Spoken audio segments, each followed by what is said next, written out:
할렐루야. 1월 28일 금요일입니다. 누가복음 8장 1절부터 18절까지 말씀을 읽고 은혜 나누도록 하겠습니다. 그 후에 예수께서 각 성과 마을에 두루 다니시며 하나님의 나라를 선포하시며 그 복음을 전하실세 12 제자가 함께 하였고, 또한 악귀를 쫓아내심과 병고침을 받은 어떤 여자들 곧 7 귀신이 나간 자 막달라인이라 하는 마리아와 헤롯의 청지기 구사의 아내 요한나와 수산나와 다른 여러 여자가 함께하여 자기들의 소유로 그들을 섬겼더라.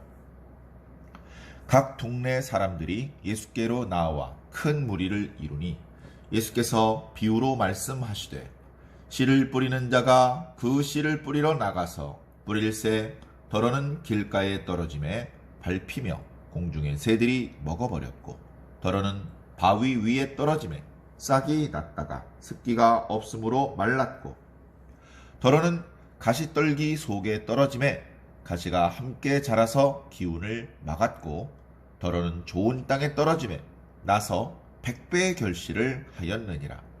이 말씀을 하시고 외치시되, 들을 귀 있는 자는 들을지어다.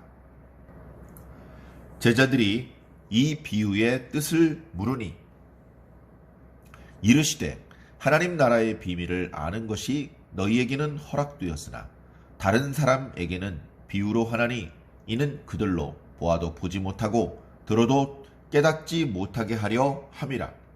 이 비유는 이러하니라. 씨는 하나님의 말씀이요 길가에 있다는 것은 말씀을 들은 자니, 이에 마귀가 가서 그들이 믿어 구원을 얻지 못하게 하려고 말씀을 그 마음에서 빼앗는 것이요, 바위 위에 있다는 것은 말씀을 들을 때에 기쁨으로 받으나 뿌리가 없어 잠깐 믿다가 시련을 당할 때에 배반하는 자요, 가시떨기에 떨어졌다는 것은 말씀을 들은 자이나 지내는 중 이생의 염려와 재물과 향락에 기운이 막혀 온전히 결실하지 못하는 자요, 좋은 땅에 있다는 것은 착하고 좋은 마음으로 말씀을 듣고 지키어 인내로 결실하는 자니라. 누구든지 등불을 켜서 그릇으로 덮거나 평상 아래에 두지 아니하고 등경 위에 두나니, 이는 들어가는 자들로 그 빛을 보게 하려 함이라. 숨은 것이 장차 드러나지 아니할 것이 없고 감추인 것이 장차 알려지고 나타나지 않을 것이 없느니라. 그러므로 너희가 어떻게 들을까 스스로 삼가라. 누구든지 있는 자는 받겠고 없는 자는 그 있는 줄로 아는 것까지 빼앗기리라 하시니라. 아멘. 자, 오늘 말씀의 주된 내용은 씨 뿌리는 자의 비유죠. 그런데 물론 씨 뿌리는 자의 비유만 말씀하신 것은 아닙니다.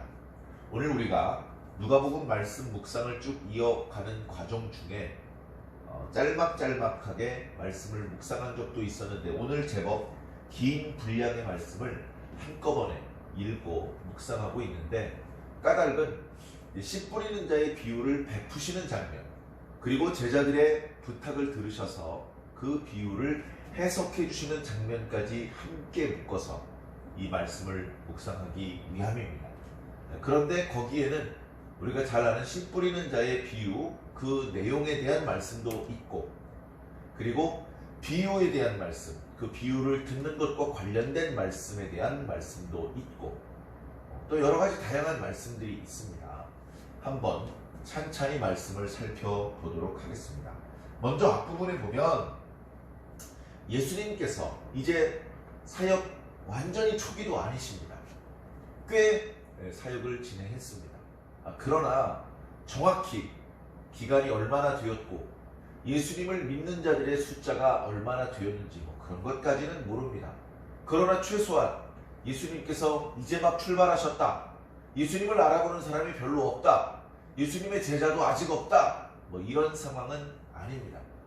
예수님께서 각 성과 마을을 두루 다니셨다. 우리가 마태복음 묵상할 때도 설명을 드렸지만 갈릴리를 중심으로 그 주변 마을들을 순회하시면서 성령이 이끄시는 대로 이 마을 저 마을을 다니시면서 때로는 이방인의 땅이라고 여겨지는 곳까지 나가셔서 거기서도 복음을 전하시고 거기서도 병을 고쳐주시거나 귀신을 쫓아내시는 일을 하셨던 것을 말씀을 드렸습니다. 그렇게 지금은 예수님께서 도망 다니시거나 숨어 계시거나 하기보다는 부지런히 정말로 잘 쉬지도 못하신 채 정말로 열심히 복음을 전하시고 병든 자를 고쳐주시는 일을 하고 계신 때였습니다. 자, 그런데 말씀을 보니까, 이어지는 말씀을 보니까 예수님께서 그렇게 복음을 전하시며 이 마을 저 마을 다니실 때 12제자도 같이 하였더라. 12제자. 우리가 이미 6장 말씀을 묵상을 할 때 설명을 드렸죠. 예수님을 따르는 제자라고 부를 수 있는 사람들이 꽤 많이 있었습니다. 그러나 밤새 뭔가 열중해서 기도하시던 주님은 그 기도를 마치고 아침이 되었을 때에 제자들 앞에 나타나셨고 그 많은 제자들 중에 12를 따로 세워서 사도라 칭하셨다라고 설명을 드렸죠. 그 12이 다른 제자들과 달리 예수님께서 꽤 먼 곳까지 가실 때에도 자기 집, 자기 가족들을 돌보는 일을 뒤로 제쳐놓고 오직 예수님의 뒤만을 따랐습니다. 예수님의 뒤를 따라서 뭘 했겠습니까? 그 제자들도 역시 말씀을 듣고 예수님께서 능력 행하시는 것을 보면서 함께 다녔던 것이죠. 그 제자들이 영적으로 훈련받은 이야기는 다음에 기회가 되면 말씀을 드리도록 하겠습니다. 자, 그런데 오늘 말씀 1, 2, 3절의 핵심적인 내용은 예수님도 제자들도 아니고 여인들입니다. 우리는 이미 예수님께서 일하고 계신다는 걸 압니다. 그리고 12제자가 있다는 것도 너무나 잘 알죠. 그런데 그동안 성경에 잘 드러나지 않았던 여인들이 많이 있었다. 그 여인들의 이름이 정확히 무엇이었는지, 모두 몇 명이었는지, 그 중간에 그 구성원이 어떻게 바뀌었는지 그런 것까지는 알 수 없죠. 말씀해 주지 않으시니까. 그런 것까지 알아야 되는 것은 아니겠습니다만 예수님과 제자들이 이렇게 활동을 할 때에 보이지 않게 여인들이 함께 하고 있었다. 이 여인들이 언제부터 함께 했었는지는 알 수 없습니다. 그러나 꽤 많은 여인들이 주님과 제자들을 섬기고 있었습니다. 그리고 어쩌면 이 여인들이 드러나지 않았고 제자들처럼 나중에 사도로서 교회의 지도자가 되기 위한 훈련을 받은 것까지는 아니지만 어쩌면 더 뜨겁고 더 섬세한 믿음을 가지고 계신 분들인지도 모릅니다. 우리가 잘 아는 것처럼 예수님께서 나중에 순환을 당하게 될 때에 많은 제자들이 주님을 버리고 도망갔습니다. 그러나 끝까지 주님을 떠나지 않고 주님께서 십자가에 달리실 때에, 주님께서 무덤에 안장되실 때에, 주님께서 다시 살아나실 때에도 주님 가까이에는 그렇게 큰 소리 치던 12제자들보다는 이름도 다 알려져 있지 않은 여인들이 그 곁을 지키고 있었다는 것을 우리는 알고 있습니다. 오늘 말씀을 보니까 그 여인들 중에 몇 사람이 소개가 되고 있는데 막달라인이라고 하는 마리아, 우리 줄여서 그냥 막달라 마리아라고 하죠. 그래서 막달라 마리아가 그냥 그 사람의 이름인 줄로 압니다. 가롯 유다가 그 사람의 이름이라고 생각했던 것처럼.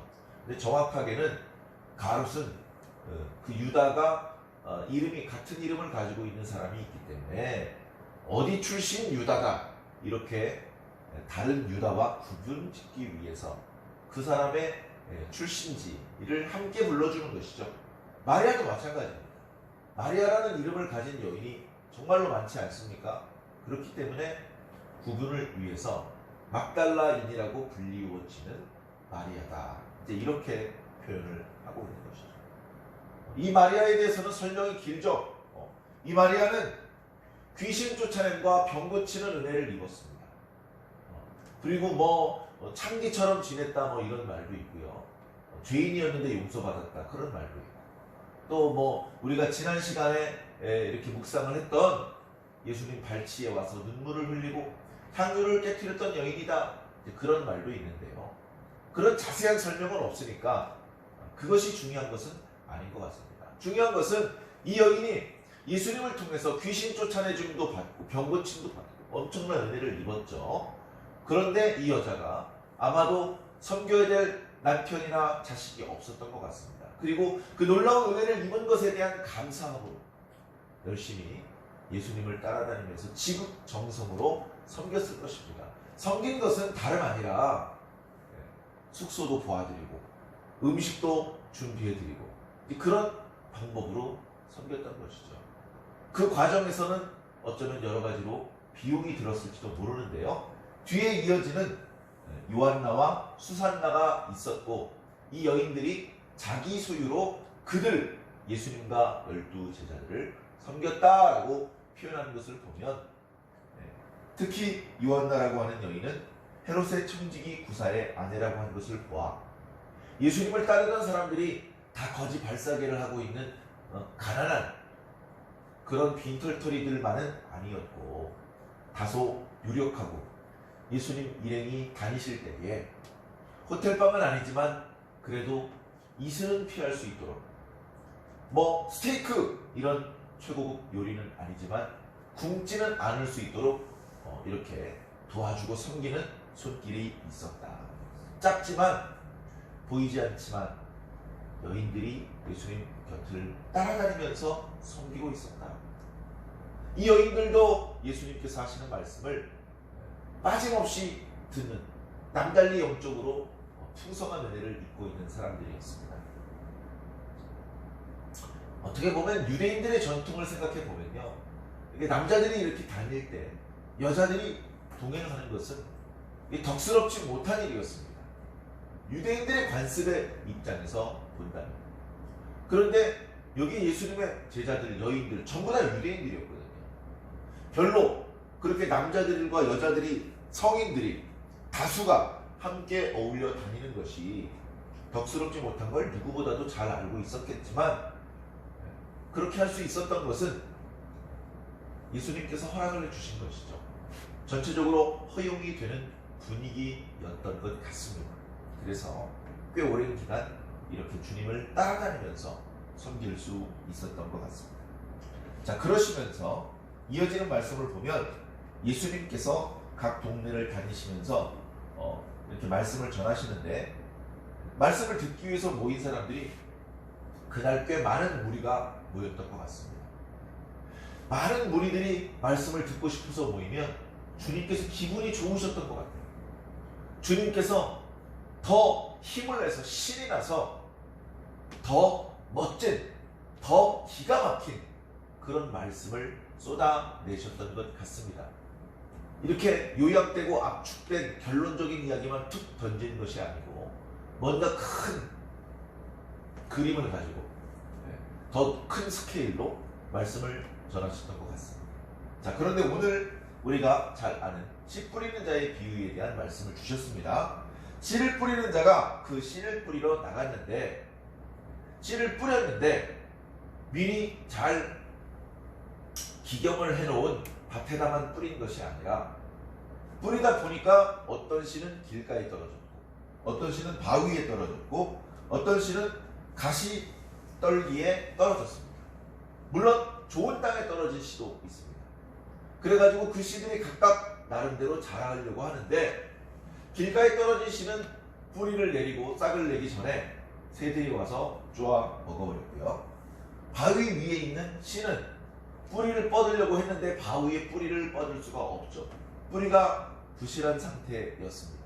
그러다가 낮에 태양이 장렬했을 때 습기가 없으므로 말라서 죽었고, 가시떨기에 떨어져 있는 것은 아무래도 이미 가시가 그 땅과 또는 하늘로부터 내리는 모든 햇볕을 차단하고 있기 때문에 그 기운에 막혀서 또 아무것도 할 수 없었고, 역시 좋은 땅에 떨어진 씨가 뿌리도 잘 내리고 싹을 내고 줄기, 꽃과 열매가 맺히는 과정, 어느 복음서에는 예수님께서 그 해주셨던 그 씨 뿌리는 비유의 결과 부분에 좋은 땅에 떨어졌던 씨가 30배, 60배, 100배의 열매를 맺었다.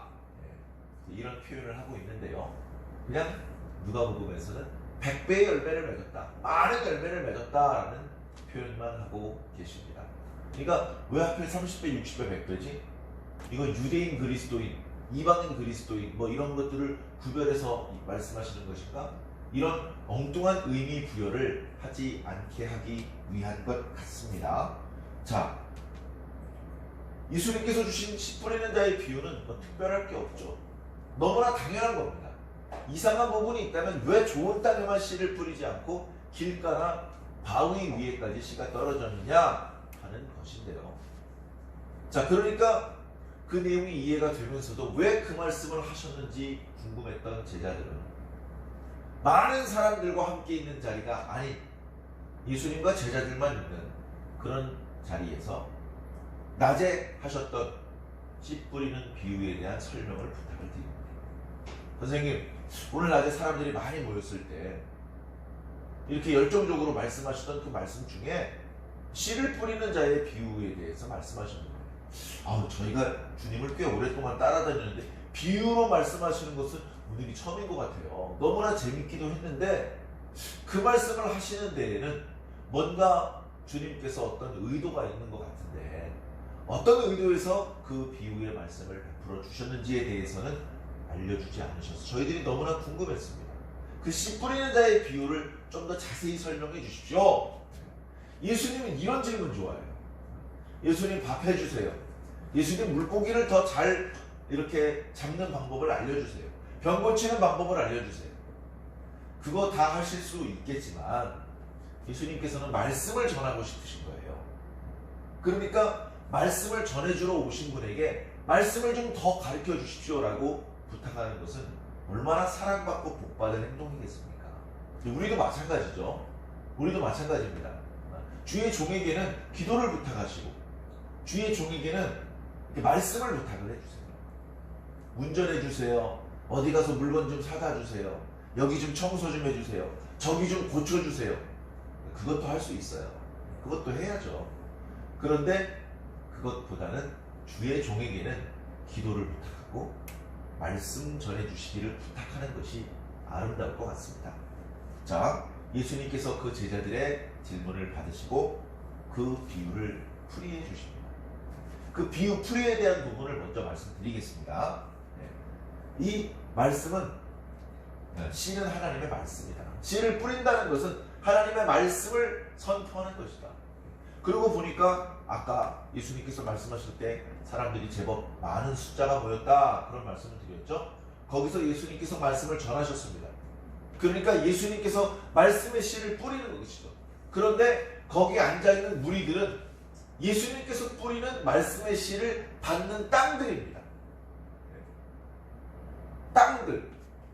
거기 앉아있는 사람들이 바로 말씀의 씨를 받아들이는 땅들인 것이죠. 그런데 거기 모여있는 사람들이 전부 다 좋은 땅은 아니라는 말입니다.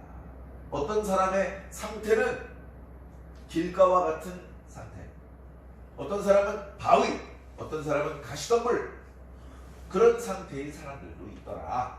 그 말씀의 씨앗을 던지기만 하면 무조건 아멘하고 무조건 믿음을 가지고 무조건 천국에 들어가는 것이 아니고 그 말씀이 살아있는 것이기 때문에 여러 가지로 꿈틀대면서 그 말씀을 들은 사람 속에서 뿌리를 내리고 그 사람을 변화시키고 그 사람을 하나님의 백성으로 만들고 그렇게 이렇게 움직이려고 하는데 그게 되는 사람도 있고 안 되는 사람도 있을 수 있다.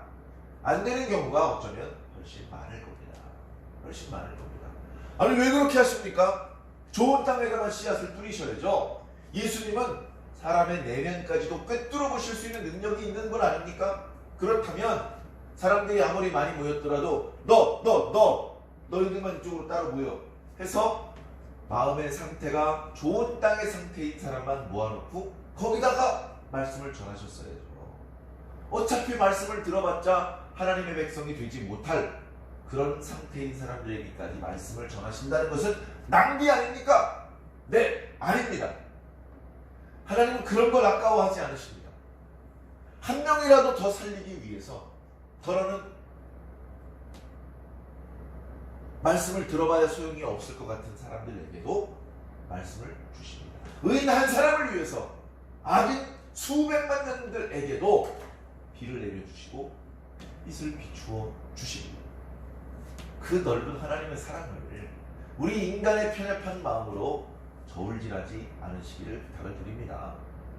그러니 바위와 같은 나의 마음에도 예를 들어서 하나님의 말씀에 씨앗이 떨어졌다는 것에 감사해야 되고, 내가 계속해서 내 마음의 상태를 바위의 상태로 두지 말고 좋은 땅의 상태로 만들어 가서 나도 또다시 한번 말씀을 전해주시면 이번에는 기필코 뿌리를 내리고 열매를 맺으리라, 그런 선한 마음을 잡수어 주시기를 부탁을 드립니다. 길가에 뿌려졌다는 것은 그 사람의 마음에 말씀이 떨어졌지만 말씀이 채 뿌리를 내리기도 전에 마귀가 와서 말씀을 빼앗아요. 사랑하는 성도 여러분, 어디서 없어졌는지 그렇게 오랜 기간 성경을 읽기도 하고 설교 말씀을 듣기도 했는데 다 까먹었죠. 남아있는 게 전혀 없는 것은 아니지만 상당히 많은 부분이 나라가 없어져 버리지 않았습니까?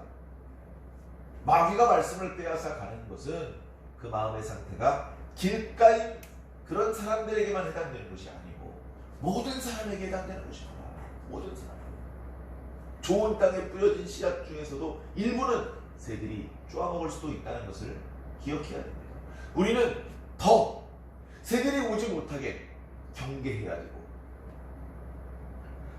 하나님께서 허락해 주신 이 말씀을 소중히 여겨야 될 줄로 믿습니다. 그렇게 말씀을 빼앗기고 나면 아무것도 할 수 없는 것이죠. 자, 바위에 뿌려졌다는 것은 뭐냐? 말씀을 듣고 그 순간 기뻐해요. 야, 하나님의 말씀이로다. 탄복을 합니다. 권세 있는 말씀이로다. 기뻐합니다. 그런데 어떻습니까? 믿음이 없어요.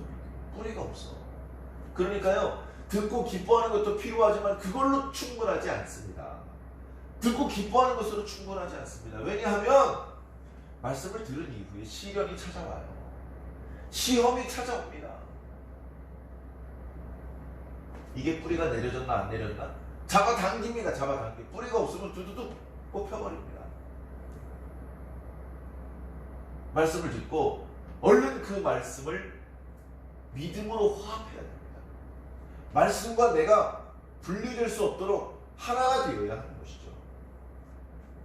그렇게 하지 못하면 시련을 당할 때에는요, 배반을 합니다. 오히려 예수님께서 말씀 전해주실 때 기뻐하고 병 고쳐주셨을 때 감사했는데 예수님이 십자가에 달릴 때는 얼굴에 침을 뱉는단 말이죠. 설마요? 그러면 안 되는데 그러는 경우도 있을 수 있다. 자, 가시떨기에 떨어졌다. 말씀이 뿌리를 내리고 줄기를 뻗고 잘 성장하지 못하는 여러 가지 이유들이 있습니다. 오늘 말씀에 대표적으로 세상의 영역, 그 다음에 돈, 그 다음에 쾌락, 향락, 이런 것들을 우리가요 병행을 할 수가 없어요. 살다 보면 근심스러운 거 있죠. 그 근심을 너무 많이 안고 살면 말씀의 은혜도 안 되고요, 진정한 신앙인의 모습으로 살 수가 없습니다. 점점 부정적인 사람이 될 수밖에 없죠. 그런데도 우리는 근심이 자꾸 생겨납니다. 믿음이 좋아 보이는 사람, 목사님들도 근심이 많아요. 그런데 그 근심을 주님께 넘기는 겁니다. 내가 그 근심을 끌어안고 그걸 내가 해결하려고 하는 것이 아니고 내가 어차피 해결할 수 없다는 걸 인정하고 주님께 떠넘기는 것이죠. 주님께서 해결해 주셔야 됩니다. 하고 주님께 도와주실 것을 기도하고서는 마음속에서 털어버려야 됩니다. 그리고서는 말씀의 씨가 무럭무럭 자라야 되는 것이죠. 돈, 쾌락, 이것을 믿음과 병행시키려고 하면 안 됩니다. 믿음도 쑥쑥 성장하고 돈도 많이 가지고 믿음도 쑥쑥 성장하고 쾌락도 좀 즐겨가면서 이렇게 병행을 하려고 양다리를 걸치는 방법은 하나님께서 기뻐하는 방법이 아닙니다. 두 주인을 섬길 수 없다고 말씀하셨습니다. 말세의 징조, 돈을 사랑하고 자기를 사랑하고 쾌락 사랑하기를 하나님 사랑하는 것보다 더한다. 그런 모습은 하나님께 합당하지 않죠. 하나님을 사랑하고 이웃을 사랑해야 됩니다. 신명기 말씀에 보면 하나님을 어떻게 사랑해야 됩니까? 마음을 다하고 목숨을 다하고 힘을 다해서 하나님을 사랑해야 되지 않습니까? 우리의 마음을 다해서 하나님을 사랑하다 보면 마귀에게 말씀을 빼앗기지 않을 수 있습니다. 목숨을 걸고 하나님을 사랑하다 보면 시련이 올 때에 말라서 없어지지 않습니다. 힘을 다해서 모든 근심을 물리치고 돈과 향락의 유혹을 뿌리치면 말씀을 잃지 않을 수 있습니다. 우리는 그렇게 점점 좋은 밭이 되어야 합니다. 우리가 처음부터 좋은 밭일 수 없습니다. 처음 신앙 시작할 때 얼마나 말씀을 잘 듣고 기억하고 이해하고 믿습니까? 처음에는 못 알아듣는 부분도 많고 자꾸 딴 생각이 나고 놓치는 부분도 많죠. 그런데도 불구하고 하나님께서 우리를 잘 인도해 주셔서 또 교회 오고 또 말씀 듣고 그러다가 조금씩 기억나는 말씀, 잃어버리지 않고 내 마음에 뿌리를 내리는 말씀들도 있고 그것이 반복되어서 오늘 여기까지 온 것 아닙니까? 좋은 땅에 있다는 것은 착하고 선한 마음으로 말씀을 듣고 지키는 자, 인내를 결심한다. 인내로 끈기 있게 끝까지 말씀을 붙잡는 자, 말씀에 대한 지식만 누적시키는 것이 아니고 그것을 실천하는 자. 여러분, 말씀을 실천하는 게 참 중요합니다. 성경에도 말씀을 듣지만 알고 그 말씀대로 행하라 라고 말씀하지 않습니까? 이 말씀은 행하면서도 깨닫습니다. 행할 때 그 능력을, 그 지혜를 체험하게 됩니다. 그럴 때 그 말씀이 진정한 나의 말씀이 될 수 있습니다. 아, 그때 하셨던 그 말씀이 이런 뜻이었군요. 그것은 현장 속에서만 깨달을 수 있는 놀라운 신비입니다. 그렇게 우리는 좋은 땅이 되어야 되고 말씀에 대한 열매들을 맺어나가 하나님 나라 백성이 되어야 하죠. 자, 그런데 이 비유를 하시면서 여러 가지 당부의 말씀도 주셨으니 뭐라고 말씀하셨느냐? 자, 앞에 보면 8절에 들을 귀 있는 자는 들으라. 들을 귀 없는 자도 있습니까? 있는 것 같습니다. 들을 귀 있는 자는 들으라. 그 말씀 귀로 듣잖아요. 우리 다 귀가 있잖아요. 물론 장애가 있는 분도 있지만 귀가 있는데 귀가 멀쩡히 있는 것 같은데 말씀을 못 알아듣는 귀도 있습니다. 말씀을 아무리 전해주어도 깨닫지 못하고 믿지 못하는 그런 귀도 있습니다. 자, 이 뜻은 뒷부분에 또 이렇게 말씀하고 있습니다. 너희는 맨 마지막 18절에 어떻게 이 말씀을 들을지 스스로 조심하라. 조심하라. 어떻게 들을 것인지, 어떻게 들을 것인지에 대한 말씀은 무엇이냐 하면 예수님께서 주시는 비유의 말씀들을 어떻게 해석할 것인지, 어떻게 이해하고 받아들일 것인지에 대한 말씀입니다. 당연히 그렇죠. 예수님께서 비유의 말씀을 주셨는데 그 말씀을 주신 본 뜻과 무관하게 엉뚱한 자기 나름대로의 해석을 하면서 그 말씀을 받아들인다면 조심성 없이 말씀을 듣는 것이고 유익이 없죠.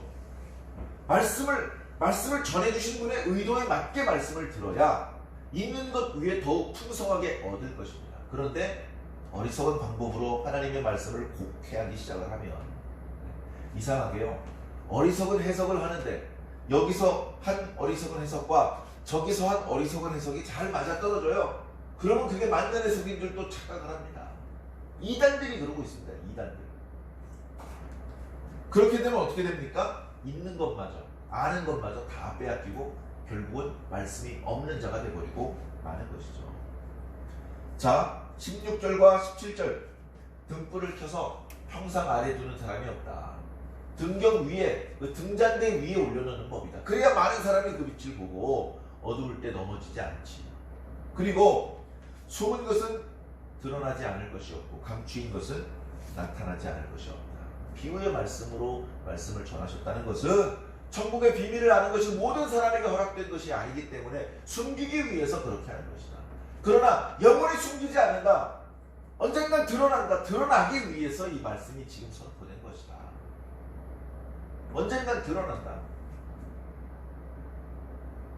그래서 그것이 드러남으로 해서 사람들이 그 빛을 보고 빛의 인도를 받게 될 것이다. 그러나 그것이 모든 사람에게 허락된 것은 아니다. 모든 사람이 좋은 땅은 아니다. 오늘 말씀에 여러 가지 주제에 대한 말씀이 함께 드러나고 있는데요. 사랑하는 성도 여러분, 우리가 이런 복잡한 상황 속에 지금 예수님을 믿고 있습니다. 우리도 예수님께서 각 마을을 두루 다니시면서 말씀을 전하실 때 우리 마음에 오시기만을 기다리는 것이 아니고 우리가 예수님을 따라다니면서 말씀을 듣기를 사모하는 그런 열정이 있어야 할 줄로 믿습니다. 그리고 듣기만 하고 받기만 하는 것이 아니라 섬길 줄도 아는 그런 사람들이 되어야 하겠죠. 하나님의 말씀을 들을 때 그 말씀이 잘 자라고 그 말씀이 우리에게 유익되지 못하게 하는 하나님의 말씀을 빼앗아가고 또는 잃어버리게 만드는 여러 가지 상황들이 있을 수 있습니다. 그런 상황들에서 우리들의 마음이 하나님의 말씀을 더 잘 받아들일 수 있는 말씀과 하나가 될 수 있는 그런 우리들의 마음이 되어야겠고 그렇게 해주시기를 기도해야 될 것입니다. 말씀을 들을 때 어리석게 자기 편한 대로 해석을 하는 실수를 범해서는 안 될 것이고요. 말씀을 전해주신 분 의도에 맞게 그 말씀을 듣고 믿고 실천해야 될 줄로 믿습니다. 사랑하는 성도 여러분, 오늘도 하나님의 말씀을 실천하는 하루가 되기를 바랍니다. 하나님의 말씀을 다 깨닫고 다 실천하지 못하더라도 하나라도 기억하고 하나라도 실천할 수 있다면 주님께서 크게 기뻐하실 것입니다. 주님을 기쁘시게 해드릴 수 있는 저와 여러분들이 꼭 되기를 주의 이름으로 간절히